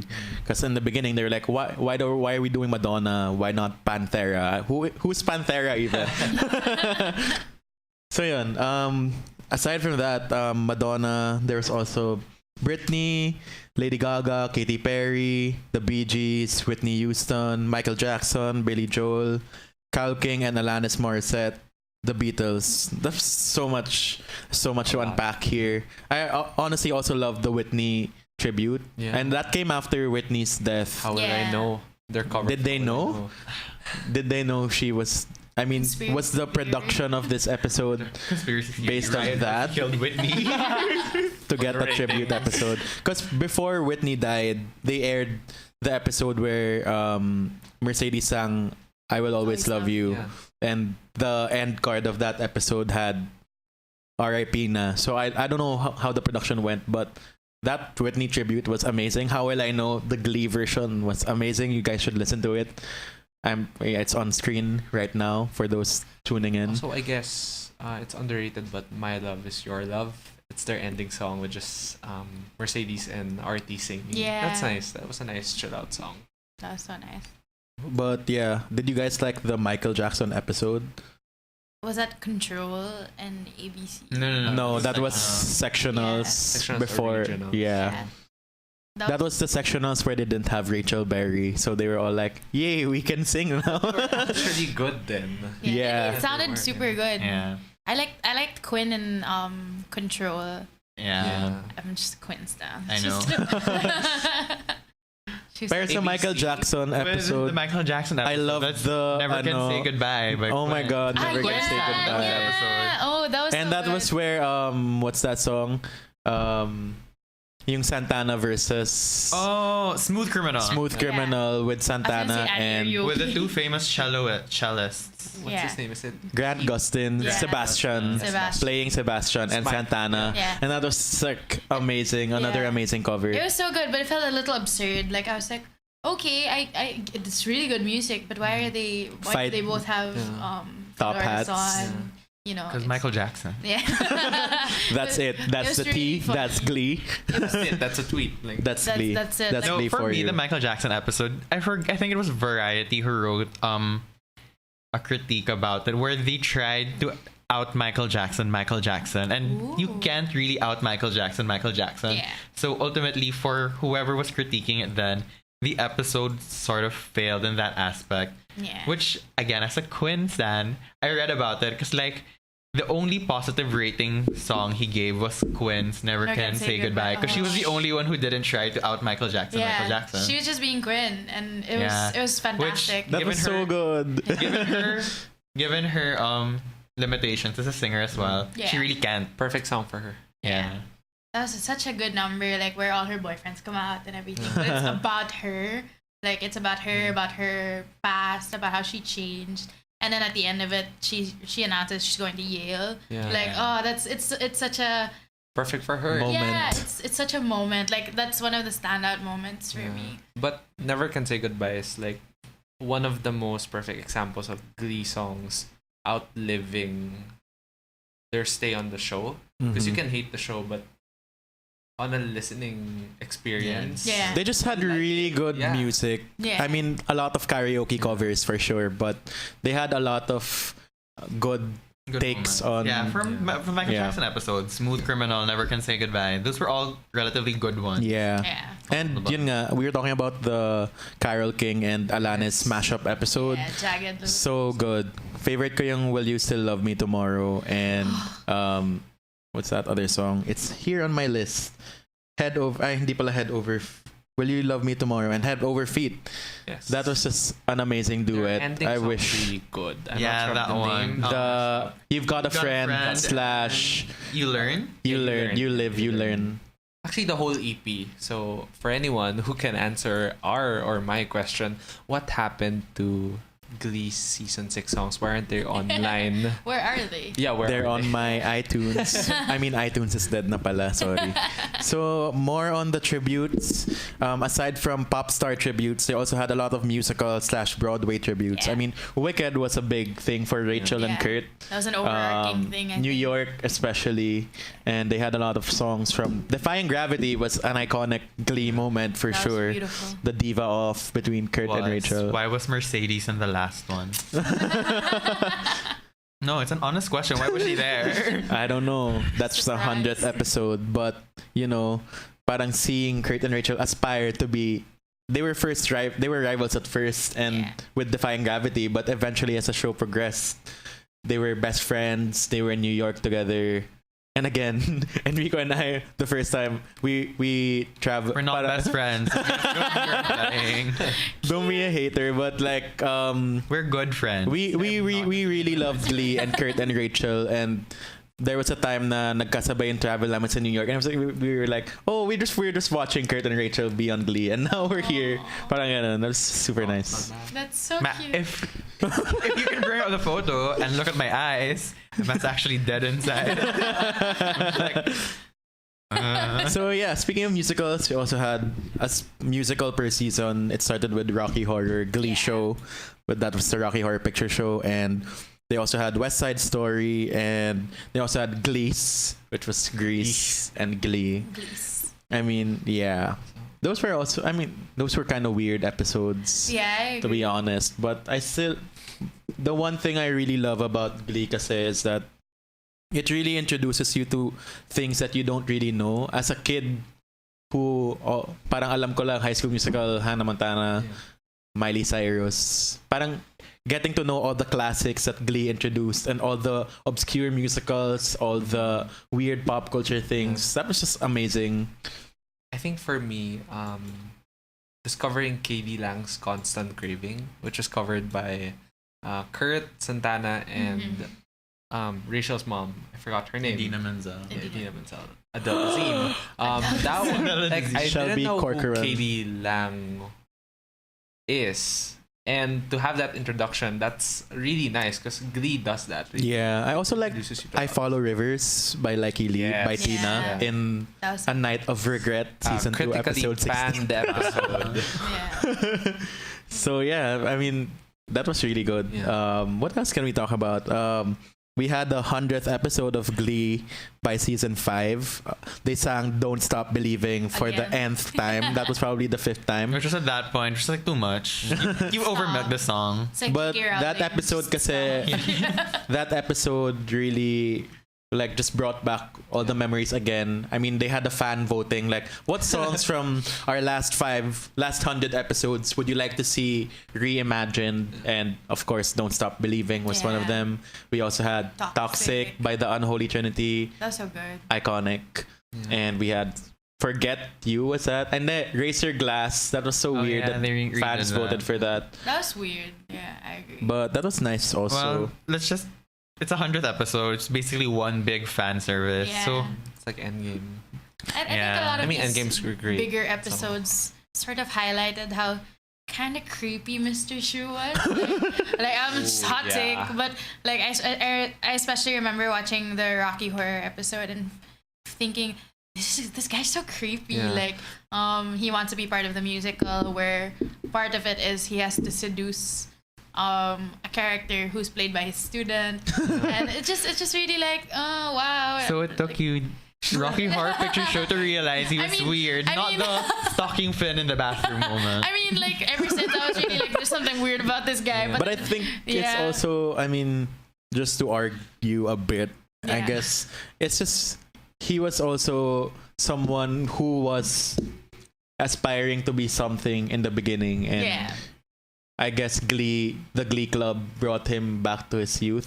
I mean, of course, that was really creepy nga talaga. Yes. But I guess that's his motivation na, you know, seeing these kids try to prosper amidst all the shenanigans that are against them. Yeah. And I like how he was always reflexive about it too. I mean, not about his creepiness, but about his motivations. Yeah. Like, I remember he wanted to do Rocky Horror because he wanted to be closer to Emma. And then eventually he admitted that to himself. And Emma was engaged at that point to Carl Howell, which is the dentist. played by John Stamos. I would be engaged to John Stamos. But we can probably move on from Mr. Shoe rapping. Yeah. Yeah. That discussed ever again. That shouldn't happen ever again. And he knew that. So He knew. But I like the Rocky Horror because you got to see here we go again, Quinn Stan. But you could you can hear a lot of her range, especially in Time Warp. Like, I super love her voice there. It's like so good. Okay, you have to realize by the time Rocky Horror came out, it was basically the Rachel show again. Yeah. So the other singers couldn't really perform. So when that came out, I was like, yay, the other singers can actually have voices. Yay, finally, even John Stamos is singing. I'm so happy. Yeah. But aside from all these tribute episodes, what other songs did you personally like? Like, what are your favorite mashups, for example? I mean, this introduced me to the whole mashup thing, and that was pure genius to a 13-year-old kid, and the ability to mash two songs up was just like, wow, this is so good. And that was introduced in the episode Vitamin D season 1 episode 6, and that was just, they were high on like some sort of drug, quote unquote vitamin D. And that was just so good. One of my favorite mashups, I guess, Happy Days Are Here Again, and Get Happy by Kurt and Rachel in the duets episode. Rumor has it. Someone Like You was so legendary. good. By the Trouble Tones. As a Quinn stan, I can go for that / You Make My Dreams Come Yeah. True. Oh my That's gosh, underrated. I That's agree. good. That's so true. Underrated. I think the mashups, the Bon Jovi one, "Living on a Prayer," and that was good. that was really good by the girls in that Boys versus Girls episode. I really love that. That was iconic too. There's just so many things to discuss, and we don't have as much time to talk about everything. I guess we'll have to have a part 2 or just an offline discussion to all these favorite Glee things. But I think another great number was "Come See About Me" by the Unholy Trinity. Quinn Stan. That's a Quinn Stan. Come through. Gusto ko yung It's a Man's World by Quinn. Oh yeah. Kind It of was sick. weird. I love her, but it was kind of weird. It was kind of offensive, But I like the song. Yeah, the And way her she sang rendition. it, the way And I she- loved So Far Away, Quinn and Tina. That wasn't a mashup. Isn't the Quinn? I love Quinn, but this isn't the Quinn show. Let's give some love. Let's not turn her into Rachel right now. Let's give some love to the other characters. What else? There's so many songs, as we mentioned earlier on the show. There were like 750 plus featured songs, and we only have so much time to talk about it. I love how I got Constant Craving in. It's so good, you guys. So you have good. to check it out. I agree. That's so good. I and- like Creep. I thought Creep was a good number. Like the way they sang it, the way it was rendered, it was really good. I liked Hello Yeah. by Hello by the Beatles, and Hello by Jonathan Groff. I mean by Lionel Richie. That whole episode. That whole Hello, the episode Hello Yeah. gives you hell. that's just really good. That was a fun I like episode. Next to Me when Rachel sang with her mom. That was a good rendition. Yeah. And speaking of moms, Edina Menzel played Shelby Corcoran, eventually known to be Rachel's mother. Kasi everyone was like, "Oh, she looks like." I'm so sorry. I called her Adela Adela Dazeem. Dazeem. So Elsa. Glee had like Elsa. so many guest stars on the show's 6-year run. I mean, more than 6 years, but 6-season run. To name a few, they had Broadway stars. One of them, of course, the very first one was Kristen Chenoweth, Yeah.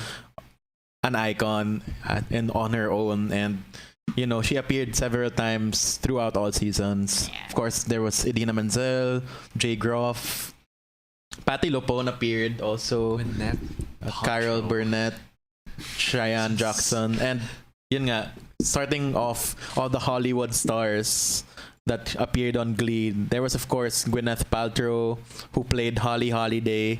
Fun the fact, substitute. Gwyneth actually married one of the producers Yeah. from Glee. Was Yeah. it Ian? Brad. Or Brad. Yeah, Brad. Ian's one of like them. the irrelevant one among the... Parang Really? Ryan Murphy and Brad went off to make American Horror Yeah. Story And Ian's without like, Ian Brennan. He's just there. You He's can just keep there. Glee.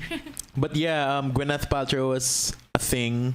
She also appeared a couple of times. John Stamos. She won an Emmy for that. She Yeah, did. Yeah, also Neil Patrick Harris. Yeah. And Matt Bomer, Gloria Estefan, Ricky Martin, Helen Mirren was there as the voice of Becky, Jeff Goldblum, Kate Hudson, Sarah Jessica Parker, Whoopi Goldberg, Adam Lambert, Skylar Astin, Jessica Sanchez, Remember? Demi Lovato. There's Remember so when- many people. I think Let's that's Let's not pretty forget the iconic ones. AKA Charisse Charisse Pemco. Yan talaga. Like, wow, go Does Charisse. anyone remember when Anne Hathaway wanted to be in Glee so bad? She was Yeah. actively campaigning to be Kurt's As Kurt's lesbian on. That's so funny. that was I wish so- that I would have happened. wanted to see. I would have her. watched that. But let's go back to Hathaway's Charisse. Rachel Berry in real life. Charisse was iconic as Sunshine Corazon. They sang Telephone by Lady Gaga in the bathroom. They sang one of my favorite original songs by Glee, As Yeah. Long As You're There. Yeah. Oh, Like, for me, yeah, that that was was so good. underrated. Regionals. And she made it. I mean, during that time, Charisse made it her own. Yeah. Yeah. I enjoyed that. Like that. Yeah. Charisse. So there's just so much to talk about. I mean, if we had more time. Yeah. But I guess this brings us to the last segment of our Glee Aw. discussion, sadly. What was the impact of Glee in pop culture? I mean, Yeah. arguably, it was part of the movement that made musicals cool again. I mean, High School Musical started it all back in 2005, but Glee was a step further into that, bringing it into the mainstream. But also on TV, like Nashville on ABC, Country Smash. Music, Smash, Broadway. You have Galavant, which felt like a parody of Once Upon a Time. You have Empire on Fox, Yeah. which kind of replaced Glee as like the big musical until it Yeah. didn't really go anywhere. And then now you have Crazy Ex-Girlfriend, which feels like Yes. at least the tail end or like a new beginning for musicals. Yeah. And more like, Long form musicals. mas adult pa Yeah. sa pagka-adult ng Yeah. Glee. I feel like Glee didn't really tackle mental health so Yeah. much. I mean, they had some anti-suicide episodes Yeah. for Karofsky, right? Yeah. I think it was And- time and place. But at that point, mental health issues weren't really the Mhm. biggest Yeah.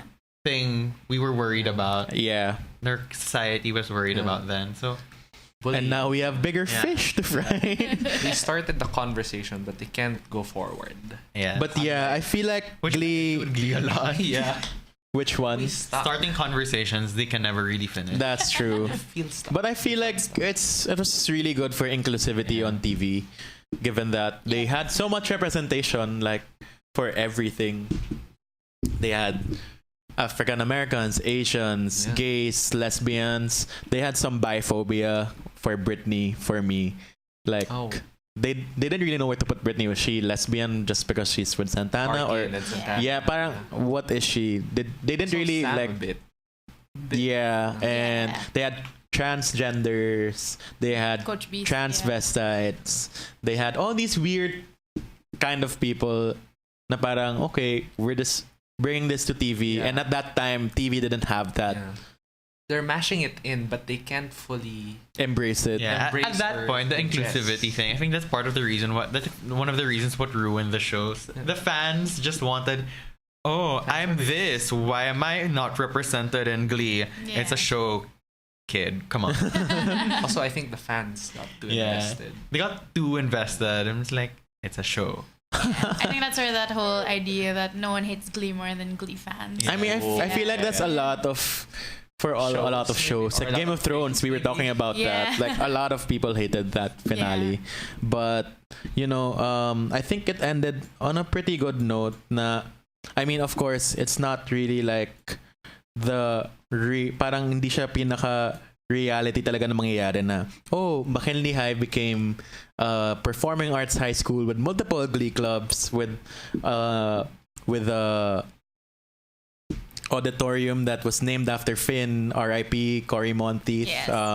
That was another big Yeah. thing to Big happen in moment. the middle of the show. Yeah, I feel it's one of the bigger impacts of Glee is how to deal and handle with death. Because at that point, I think you Yeah. mentioned it a while ago, that when you watch TV shows, you feel like they're part of your family. So at that point, as Cory Monteith being a certain representative for a certain group of people who really looked up to him, for him to pass away in the middle of a series, and the way Glee handled it was better, I think, than any other show or Yeah. any other pop culture to handle the death of an actor. Yeah.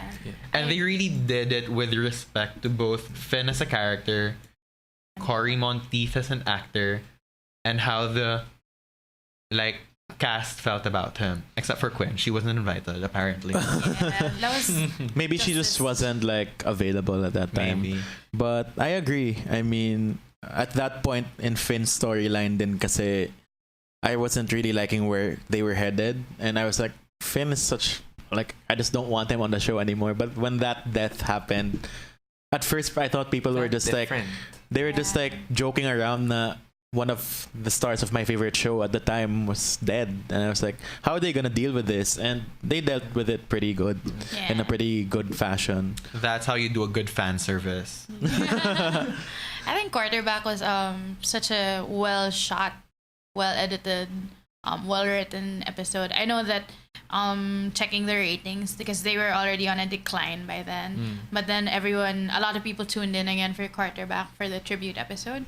And while there were some stylistic choices that I didn't agree with, like why did Santana get the jacket? That was kind of weird to me. Why 'cause- was Mercedes singing? yeah. Just like, okay, but there were some choices I didn't agree with, but the way they did it was so respectful, because a lot of the time when actors pass away in the middle of a series or in the movie, they write them off. Hashtag Luke Yeah. Perry and Riverdale. I haven't seen that episode I yet. stopped watching Riverdale. Yeah, I guys. stopped So, Riverdale, so I don't so know. as someone who stopped watching Glee in season 3, I also did start I watched that episode. Yeah, like Out of a respect. lot of people who stopped watching Yeah. would tune into Quarterback, because it felt like a very contained episode. Like you didn't have to see the ones before that to be able to understand it. And even the cast themselves, I think when they were talking about shooting it, they only did it like in one shot because they couldn't handle doing it again and again.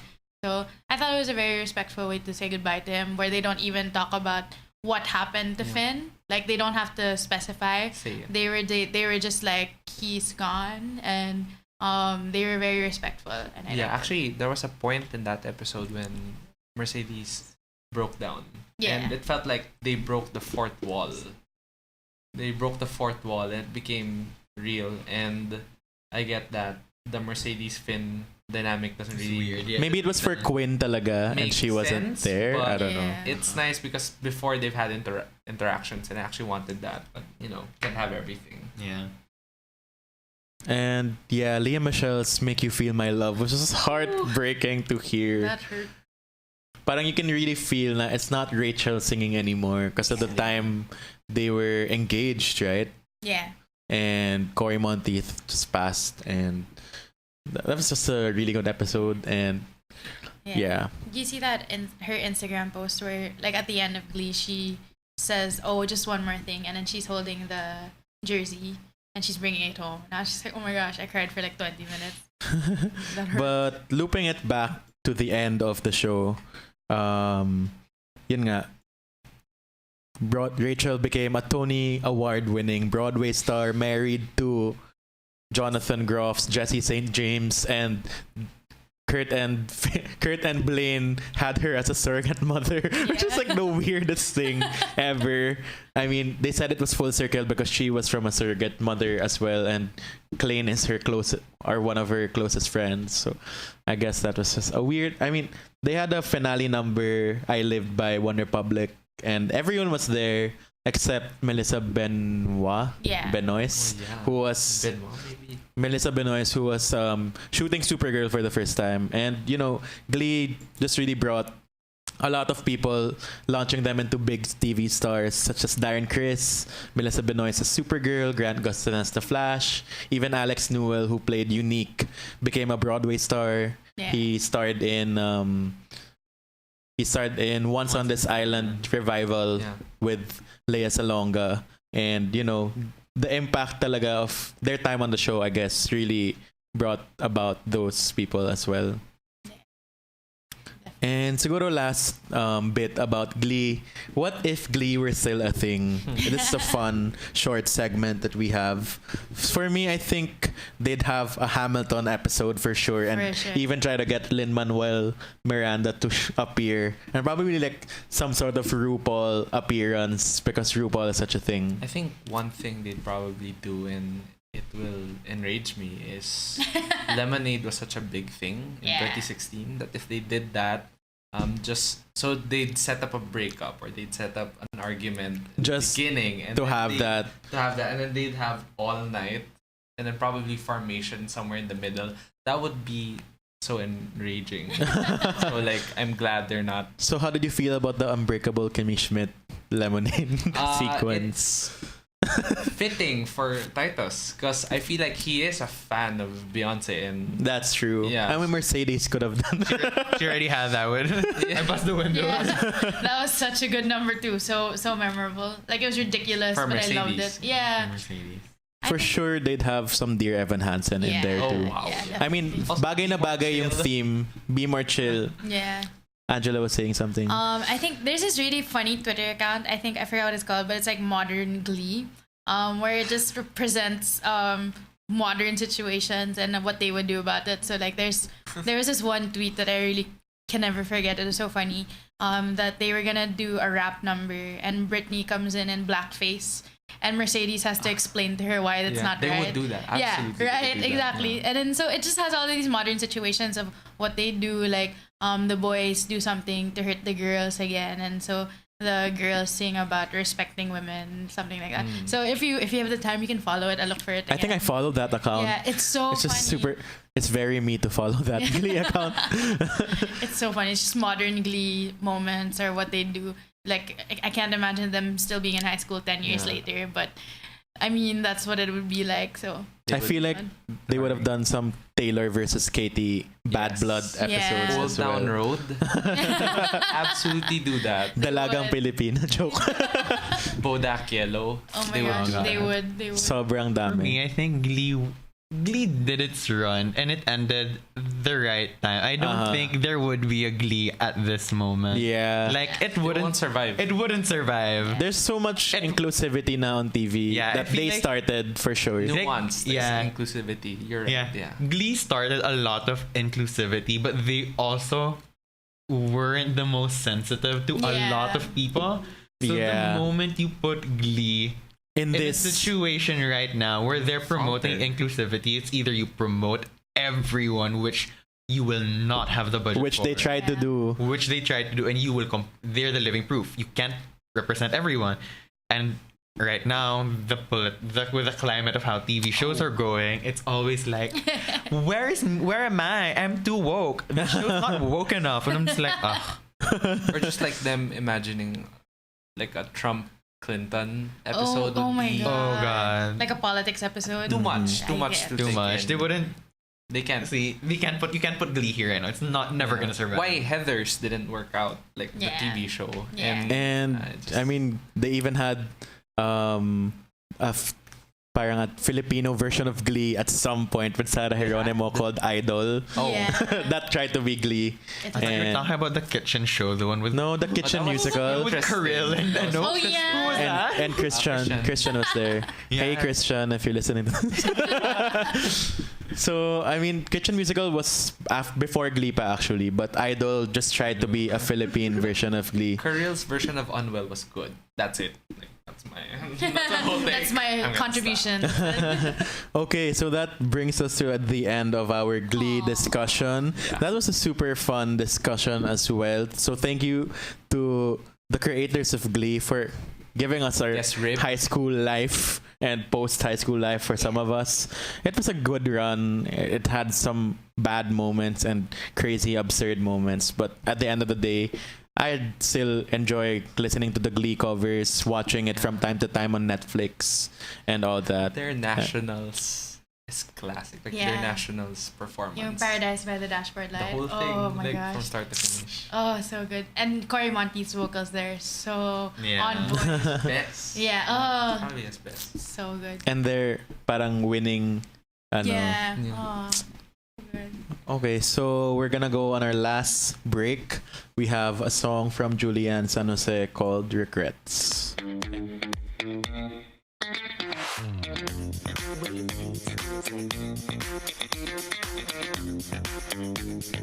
And we are back for our last segment of Popcorn, which is the Pop Stop, and that is our picks of the week. So, what are your picks of the week? What have you seen in the last week or the last month that you'd like to recommend to our listeners? For me, I was just re-listening to the BTS EP Persona Map of the Soul. I just realized na it's such a good album. I've been really discovering K-pop lately, and it's just a strong album. I mean, a lot of good bops right there, including Boy With Love, which is their arguably, I mean, that's the most popular song out of the bunch. So go listen to BTS Persona Map of the Soul. Yeah. For me, I guess kind of late to the game, but I stopped playing for a while because I was frustrated. With Kingdom Hearts 3, I'm back to playing it, trying to finish it, trying to get past Arendelle, the Frozen world because I didn't like Frozen. And I can't believe they just re-rendered the entirety of Let It Go, just so that they could put the main characters in the background, which is ridiculous to me. But whatever. Kingdom Hearts 3, super enjoying it again.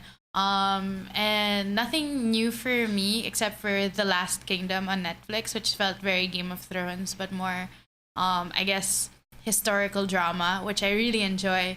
And true crime, more true crime for me. Yes, true crime. My Favorite Murder would super recommend that podcast. It's really fun if you really enjoy true crime. Yes, I agree. Yeah, and then for film, Rudderless, great, fantastic film. And I've also been rewatching Moulin Rouge a lot. Baz Luhrmann he speaks to my soul. I wish he could orchestrate my entire life. And there's a Broadway musical coming out later this year for Moulin Rouge, starring Aaron Tveit. Yeah. So that's exciting. I Exactly. agree with the true crime though. I love true crime. Not the crime, but how they talk about it in My Favorite Yeah. Murder. Exactly. And yeah. Enrico? For me, it's Mark Ronson and Camila Cabello's new song. It came out the same day as Katy Perry's Never Really Together. It follows the same theme, but it's kind of sadder for me. And the production is really done really well. And then there's also Kesha's song, which was just released. I'm not a big fan of it. Kind of too woke for me. And it sort of sounds like the background music for Plants vs. Zombies. But it's cute. It's cute. Okay, I have first off I have Beyonce's Homecoming, which has been on Netflix for like at least 2 months, but it's still been a constant soundtrack to my everyday like routine. I think I've watched Homecoming more times than Endgame and Us, which are like two of my How many times did you watch Endgame? 3 times. Oh my So I'm gosh. planning on watching Homecoming maybe 5 or 6 more. Like Wow. Us, like I've only seen it twice, but they're my top 3, and I just admire Beyonce's talents and technical prowess and her effort in making everything so grandstanding, and yet everything has to have meaning for her. Nothing without intention. That's also from Solange's new album, which I can also recommend. I also recommend Lizzo's "Cause I Love You." It has Juice, which is probably one of the best songs of the year. I love But, that song. Yeah, it's really good. But "Cause I Love You" showcases her talent. She's very flexible in the way she raps. And I think my last recommendation is The Lonely Islands, the unauthorized Bash Brothers experience. It's also a visual poem, as they said in their Netflix special. It's like a parody of Lemonade, also by Beyonce, but it's about I'm very wary of who they actually presented again. I forgot, but it's interesting because they have Sia, they have Sterling K. Brown, they have Maya Rudolph and the Haim sisters. Wow. So just the star power, like just watch their special for the star power. So yeah, That's all on Netflix. all on Netflix. Hello, Netflix. Please sponsor us. So that is our pop stop for the week. Of course, we're going to have more of that next week. So thank you guys. Thank you, Enrico, Ian, and Angela for joining me for this Glee episode. And to everyone who tuned in to this episode, thank you so much. Please don't forget to follow my Instagram account for Popcorn. That's at Popcorn Podcast on IG. And we're also on all the streaming platforms for podcasts, and we're also on my YouTube channel, Cholo Sediaren, on YouTube. And of course, to those listening to Apple Podcasts, please don't forget to rate so we can go up the charts and all that. So thanks again to everyone for tuning in. We hope we see you next time here on Popcorn, your stop for all things pop. Thank you, Radyo Katipunan, as always. Bye. Bye. Bye.